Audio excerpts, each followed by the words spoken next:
இது வந்து நீங்க ஹேண்ட்லயே பண்றது அந்த உள்ளன் ஒர்க்ஸ்லாம் உங்களுக்கு அந்த மாதிரி ஏதாச்சும் வீட்ல ஹேண்ட் கிராஃப்ட்ஸ்லாம் பண்ணுவாங்களா? இந்த மாதிரி இன்ட்ரெஸ்ட் இல்ல இது வந்து எனக்கு ஒரு ராக்கி பிரதர் இருக்கா, ஆரன் அப்படின்னா.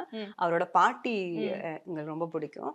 ஃபேமிலி ஃப்ரெண்டு தான். அவரு வந்து அந்த பாட்டி அவரு வந்து ரிஃப்ரெஷ்மெண்ட்டுக்காக இது பண்ணிட்டு இருந்தாங்க. ராக்கி கட்டுனதுக்காக வந்து இது எனக்கு கிஃப்ட் அனுப்பியிருக்காங்க. அதுதான் ஒரு மெமரி. அதை ஓபன் பண்றப்ப நாங்க ஒரு விஷயம் பார்த்தோம்.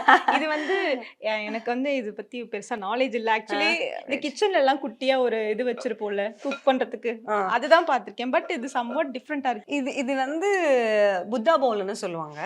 நீங்க வந்து நிறைய இஃப் யூ கேன் கூகுள்ல வந்து பாத்தீங்கன்னா புத்தா பவுல்னா இது வந்து உள்ள ஒரு ஹீலிங் இருக்கும். இதுல வந்து நிறைய சைஸஸ் இருக்கும். குட்டியாவும் இருக்கும், பெருசாவும் இருக்கு, இவ்வளவு வரைக்கும் பெருசா இருக்கும். It's called music healing bowl. Naga double roasted rava and Naga கடலை மாவு.